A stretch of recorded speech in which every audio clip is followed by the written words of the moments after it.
Hey folks, Mike here with You Betcha Outdoors, and today we're going to do a side-by-side comparison of the Vexilar FLX-20 versus the FLX-28. Both the FLX-20 and the FLX-28 do come in various packages, so what you're looking at here is the Pro Pack for both.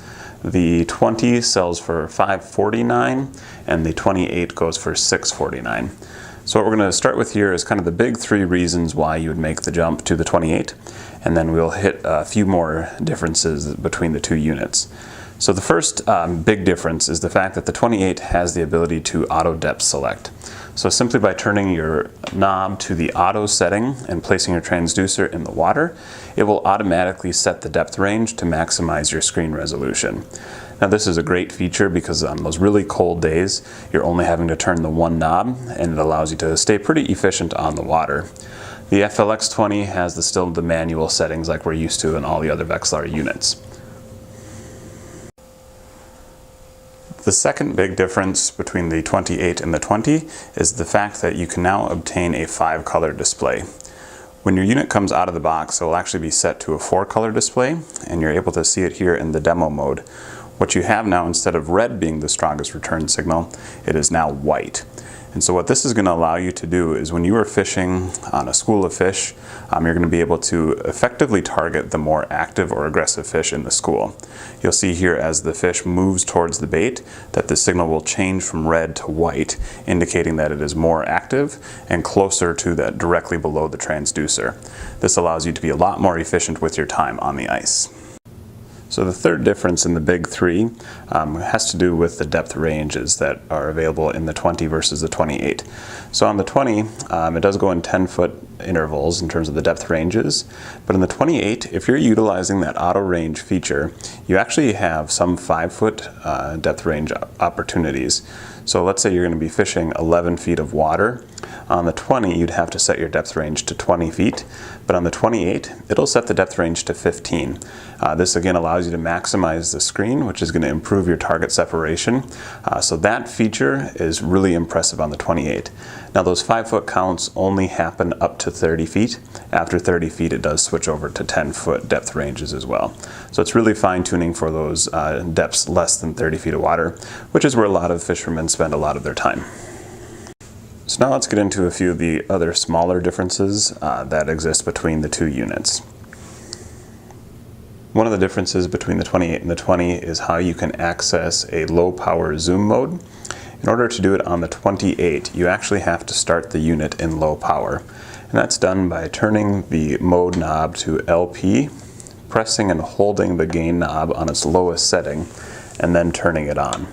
When you do this, the screen will read out low power, and then it performs all of its normal functions, but just with that low power output.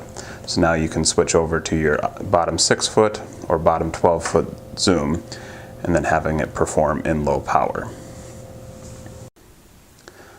On the 20, if you wanted to have the low power zoom mode, you simply have to turn the mode knob to the LP AZ6, and you'd be running in the low power zoom mode. Another difference here for the flasher units is the FLX-28 has the digital depth appearing actually on the screen. This is nice, so you're able to see the exact depth you're in, especially if you're looking for small depressions or rises in the bottom content, and it's also going to tell you where you're ranging, whether it's manual settings or auto settings. Now the FLX-20 by itself doesn't have the ability to give you a digital depth reading, but the Pro Pack and Ultra Pack both come with the DD100, which will give you that digital readout display. The benefit of the DD100 is it's also a battery status indicator, so you'll be able to see exactly what % your battery is performing at. The FLX-28 doesn't have a DD100 because of the digital depth display on the screen. So for the battery status, it's actually going to show up when you first power on the unit.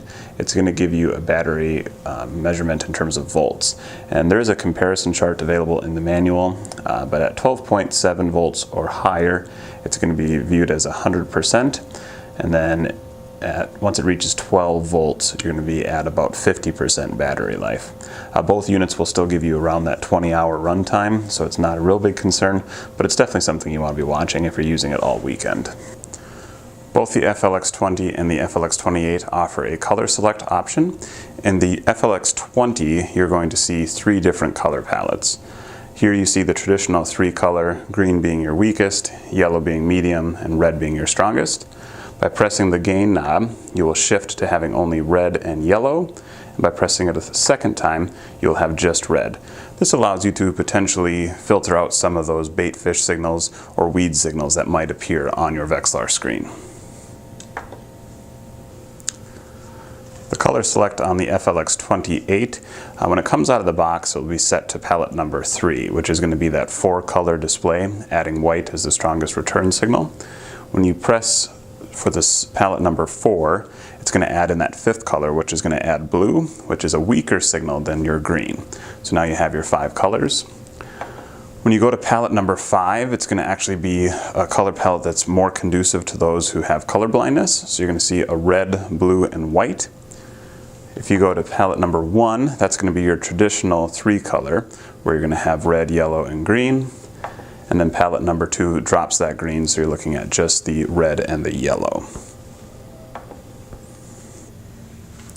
Both the FLX-20 and the 28 are fantastic units that will serve you very well.